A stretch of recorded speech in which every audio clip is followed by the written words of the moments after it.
Why is forgiveness so important? I mean that as a really serious question. If you're a Christian who spends any amount of time reading your Bible, which I trust you do, you know that the reality and truth of forgiveness is pretty important in the Christian life. Right? Throughout the entire New Testament, we have countless instances where we are told and reminded that we ourselves have been forgiven, and we also ought to forgive others.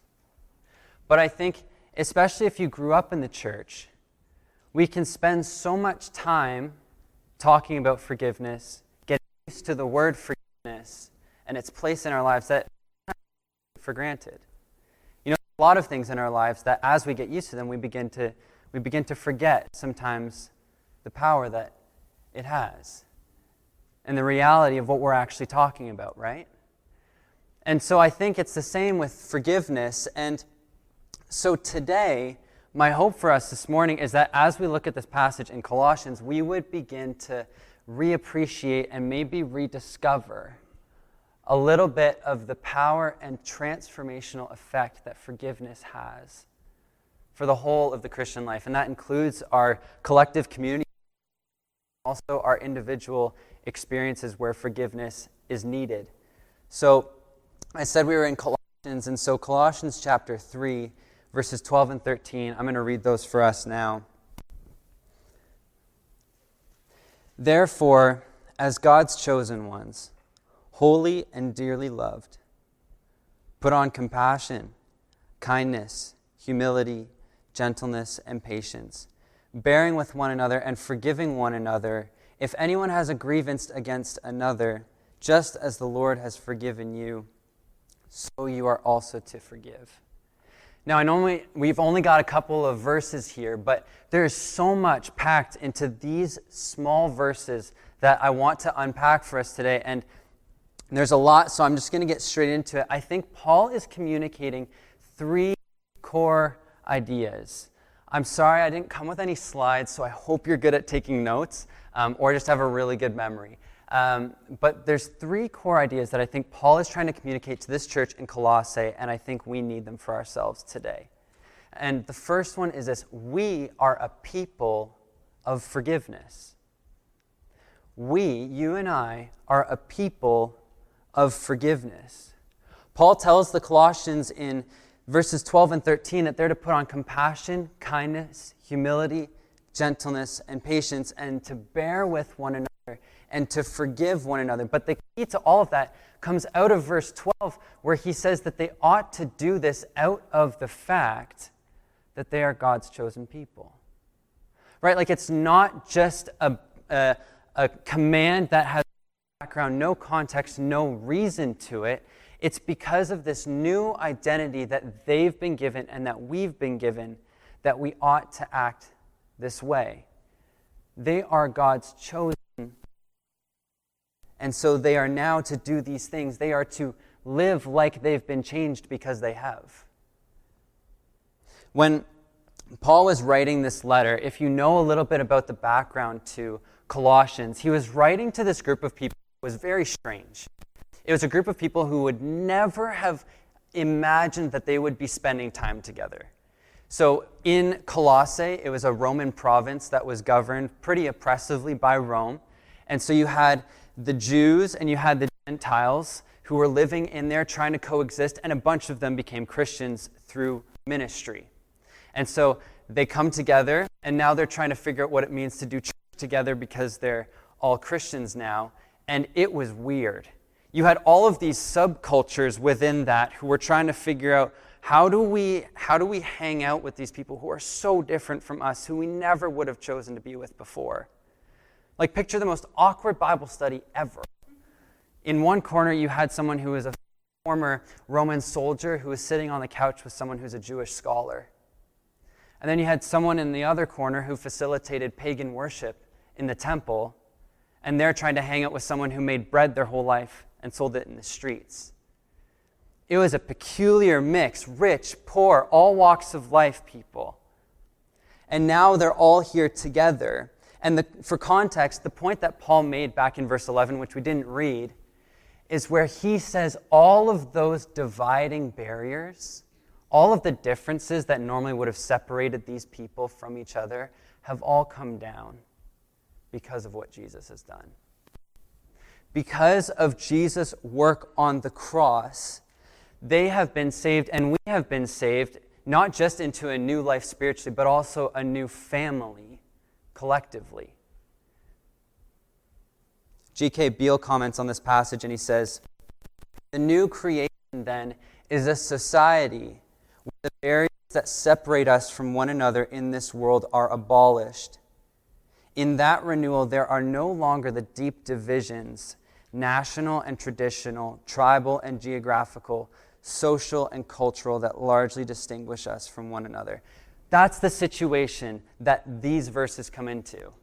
They're not written in a vacuum. Paul wrote this to these people because they would have really, really needed it. With all of their different identities and social classes, they could just go on and on disagreeing with each other, never at peace. Do you know people like that? Right? Like they could just keep going. But now, even though those differences don't disappear, Paul is saying that they are defined by a new name as a people. And the virtues that they champion are not the ones that come most naturally to us anymore. Can you imagine this? Smack in the middle of an oppressive Roman province, where everyone only thinks for themselves and only engages with people if the other person has something to offer. You now have this new kind of community that operates not based on power, but gentleness. Not manipulation, but kindness. Not lording things over one another and holding up this kind of superiority because I was born into this family, or I have this background, or I know this and you don't, or you were born into this kind of a status. But instead, it's humility and patience.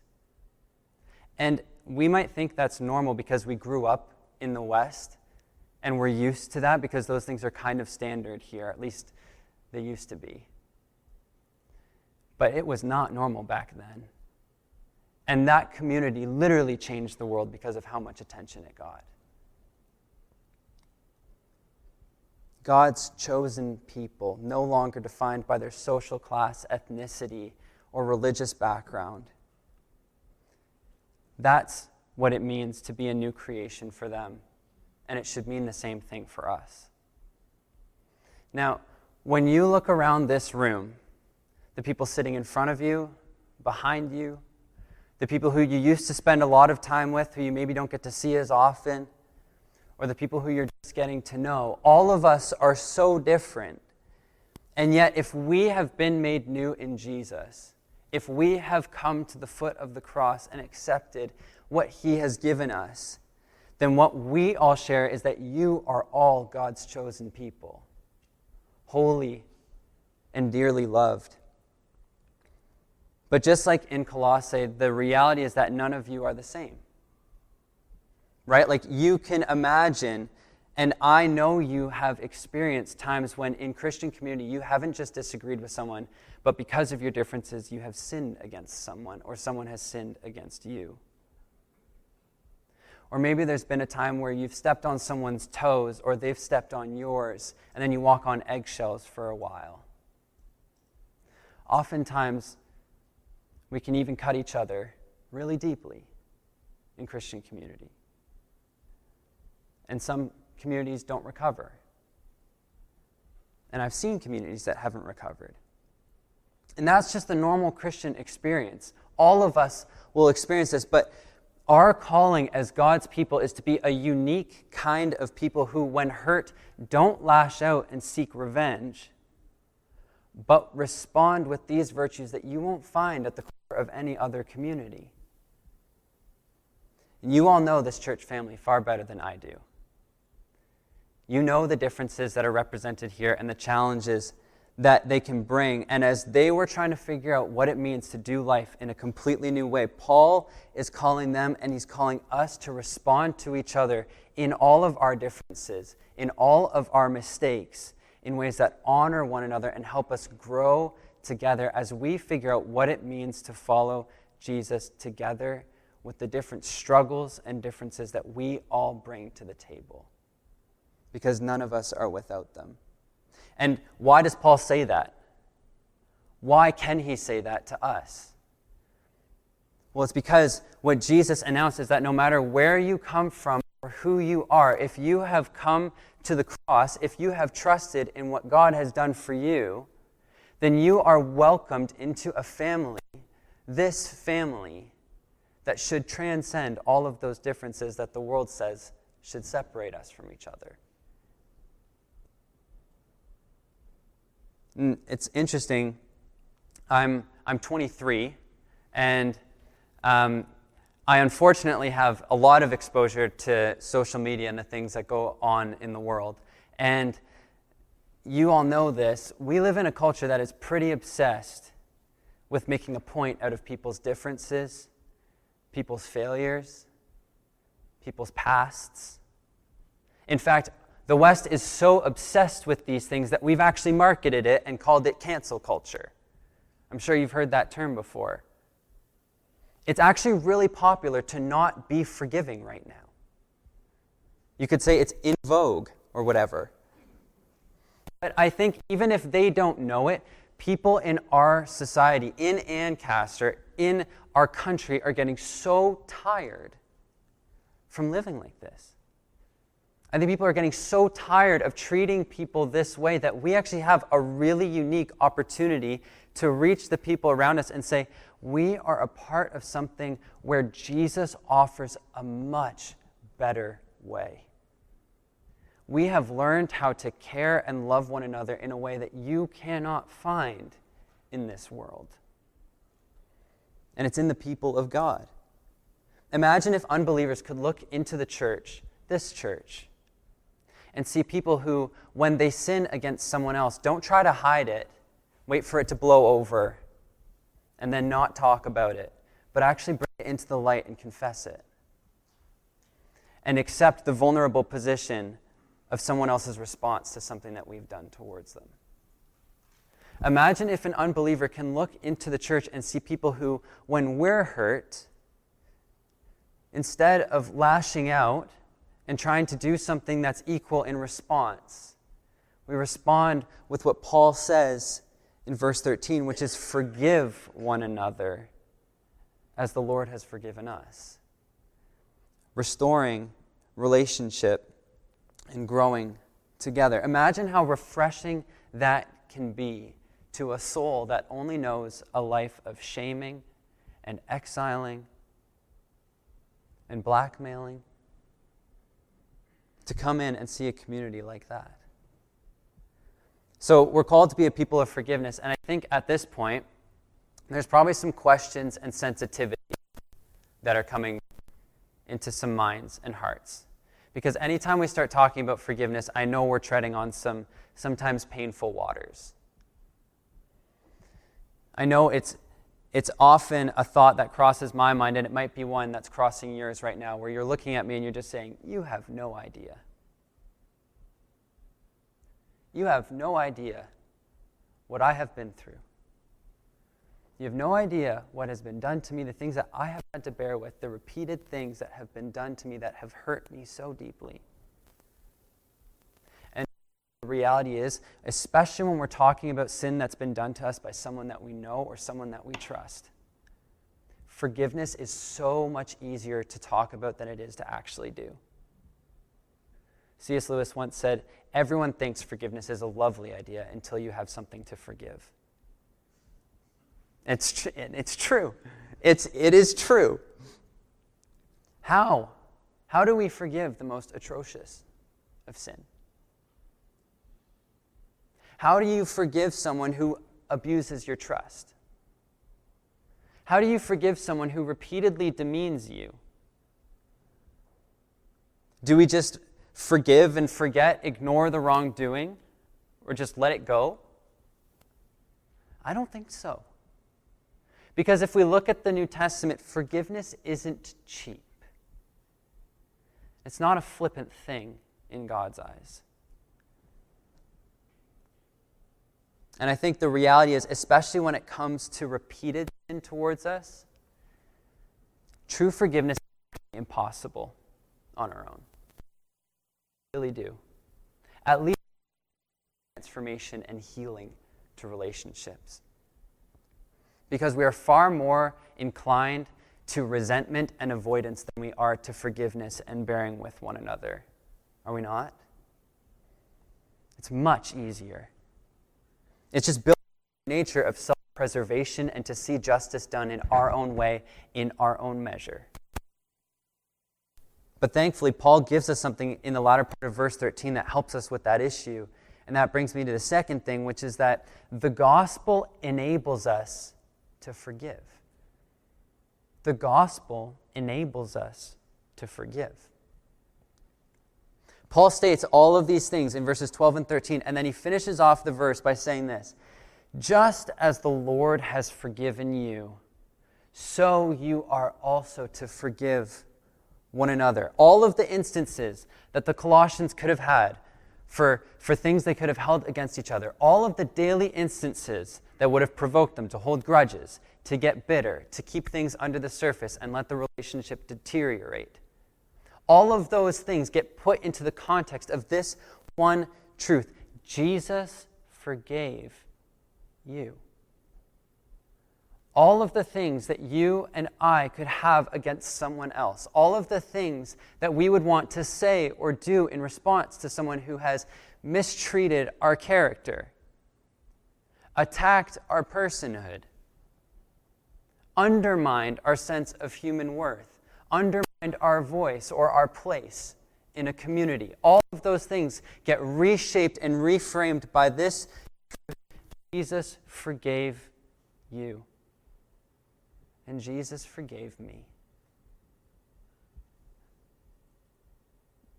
Now, is this just some kind of rhetorical guilt tripping that Paul uses to just invalidate our human pain? And he says, well, Jesus forgave you, so you can't have an issue with other people's sin against you. No, I don't think so. I don't think it's that simple. And I say that because if you have come to know Jesus, really come to know Jesus, if you have found forgiveness in him, then you know that there are two things that are true about you. And the first one can be really hard to hear if that's the place that you're in today. Is that if we have come to be forgiven by Jesus, we know that we were once enemies of God. We were once enemies. Before coming to know Jesus, we spent our lives profaning his name, walking in opposition to his good commands, living the way that we saw fit. But then the first time that we came to the foot of the cross and we looked at what Jesus did for us and we laid our life out before him as if he didn't know it the whole time, he looks at our lives and he gives us nothing but grace and mercy and abundant life in him.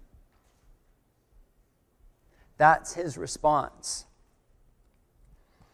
And now we've been given the joy and the freedom of knowing what it means to be at peace with God, to know that freedom where we can walk out our front door and go into our days without our past sins hanging over top anymore. And we can know that freedom. And often Jesus talks in his parables where he's calling us to say, how can we know that freedom? And then hold that out in front of somebody else and say, no, you can't have that. Not with me. What are we to say? That they don't deserve it? That they've sinned too much? That never was and it never will be God's response to us or to them. And I know in the face of such deep hurt, this can be so hard to reckon with and so hard to live out. But that's why we need this second thing that is true.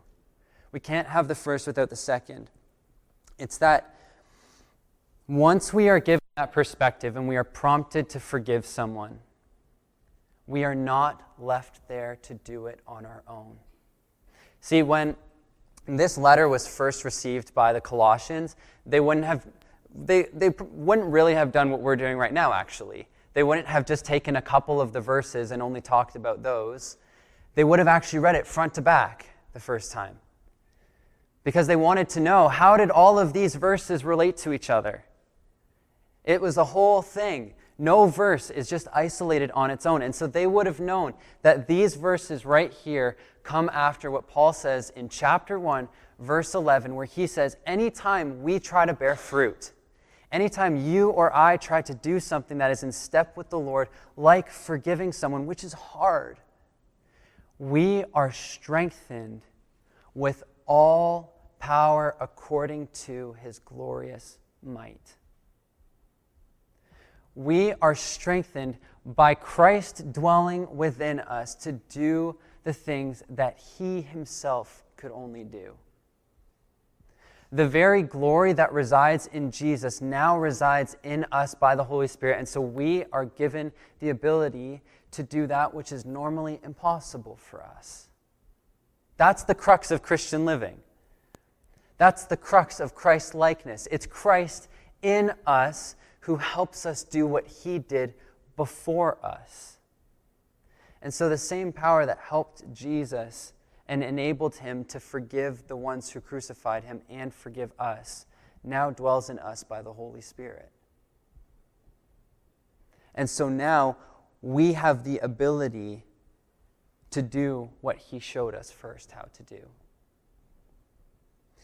And I want to make sure that I say this with the utmost sensitivity, because this never excuses wrongdoing, and it also never promises that we will totally feel like we have forgiven someone or like we have healed from the hurt right away. I think sometimes we live with that tension, right? Of knowing we want to forgive someone, but not feeling like it, or even in repentance, when we repent of something, but don't totally feel forgiven right away. You know that experience? Well, that's the reality here, is sometimes we do. But often for the deeper sins that are done against us, restoration takes time. If you have been hurt, healing takes time. Timothy Keller once said, "Forgiveness is granted and often a good while before it is felt." Not felt before it is granted. Forgiveness is possible, but in many cases, the emotional and spiritual and psychological healing that needs to come after can take often years to work through.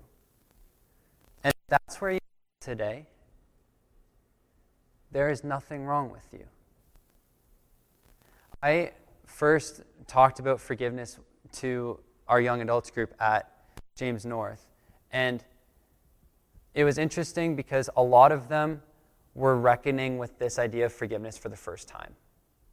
They were just getting into the stage of life where they're actually having deep relationships with people, and when they're hurt by somebody, it actually kind of rocks their world. And so they were just figuring out what it means to forgive people. But now that I'm giving this to a church that has walked through seasons of relationships before, I once heard a quote that said, in the third stage of your life, which is where you kind of hit middle age and onward, it's actually bitterness that is the greatest thing you may have to work through. Because you have known what it means to deal with this for a long time. And if you are still healing, that is okay.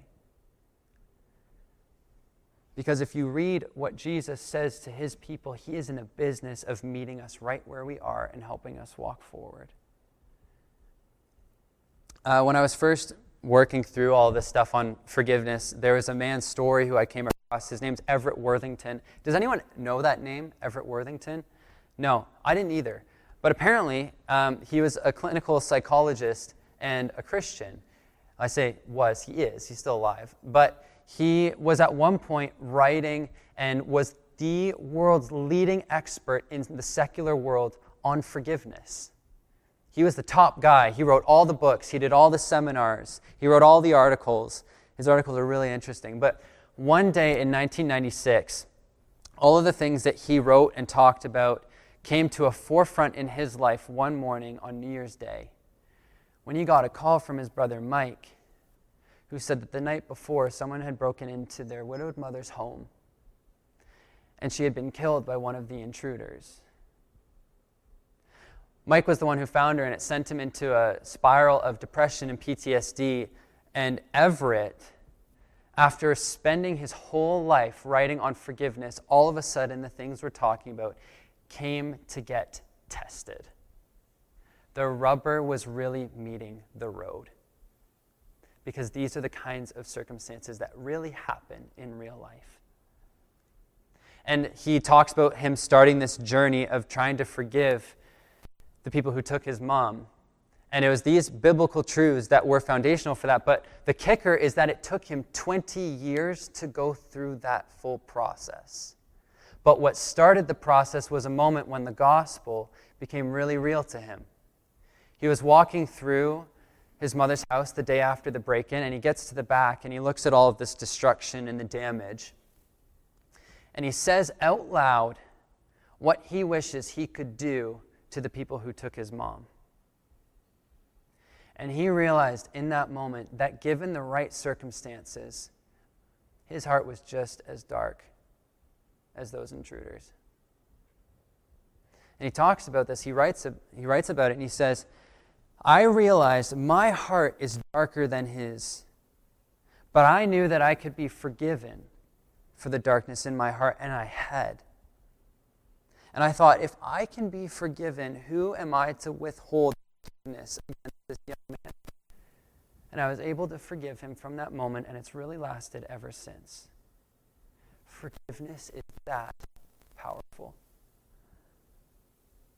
And I know the story, but we can't talk about this as if it's shallow, because there will be times for all of us in this room where these biblical truths will need to be.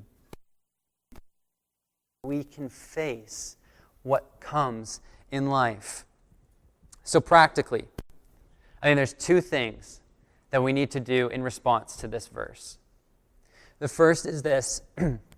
As we walk through life, we need to be inviting and allowing the Spirit of God to show us the reality of our own forgiveness.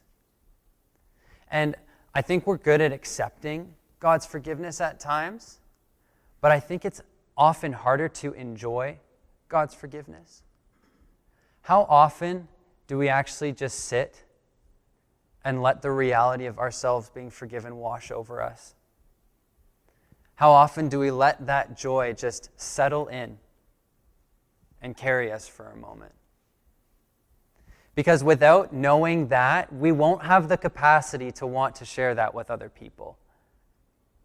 But it's in enjoying God's forgiveness that it actually shows us that we want to share that with others. And secondly, in the time when forgiveness is most challenging, and I say this knowing that sometimes the hurt can run so deep, dare to walk the sometimes long road of forgiveness. Walking by the strength that the Lord gives you as he walks beside you, and forgiving by the power of the cross.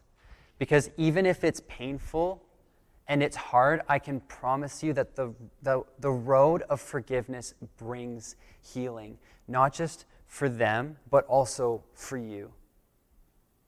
Forgiveness is freedom. Because to choose to not walk the road of forgiveness invites anger and bitterness and resentment to come in that will make its home, and it will put your soul in a cage. I have seen it happen so many times. I've experienced it myself. And even though it's hard, the promise is that forgiveness is what frees us from that trap.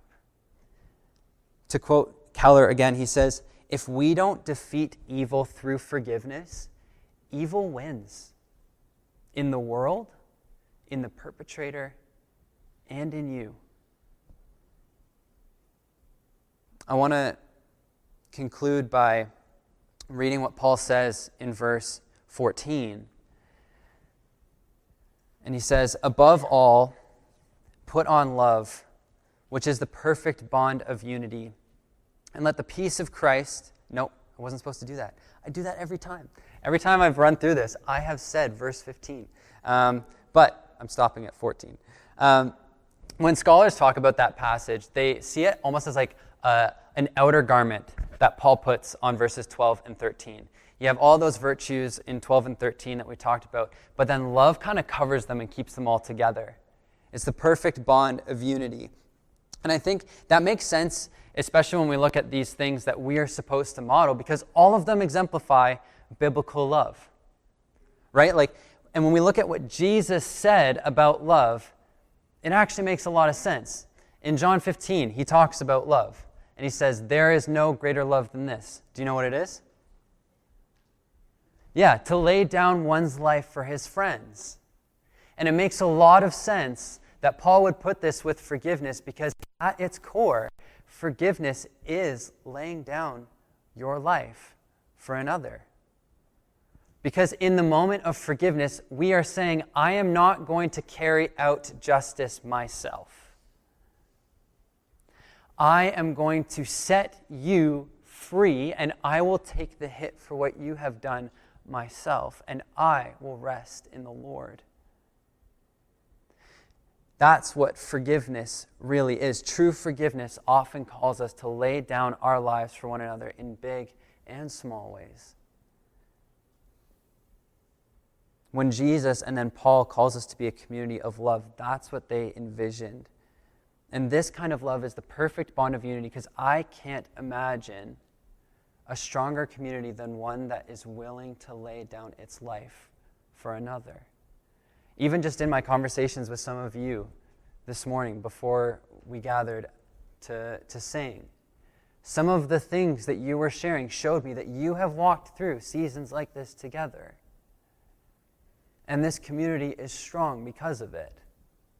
The relationships are strong because of that. There's no other calling like this, because it's a calling to be rooted in the one who came down and exemplified biblical love for us himself by laying down his life for all of us. And so often we give him reasons. We give him reasons to stop pursuing us in his love. But Jesus says every time, I see what you've done, but I'm taking the hit for it so that we can still be in fellowship with each other. It's all mercy. And so my invitation to you as the hands and feet of Jesus is to practice that mercy together. To see what it means to lean into what the Lord might do among you as he builds a community that is founded on forgiveness. And as he does that, my prayer is that that would change our communities, is that people would look in and see that there is forgiveness to be found in this world, and it's with the people of God who have known forgiveness themselves and now want to share that with others. Would you pray with me?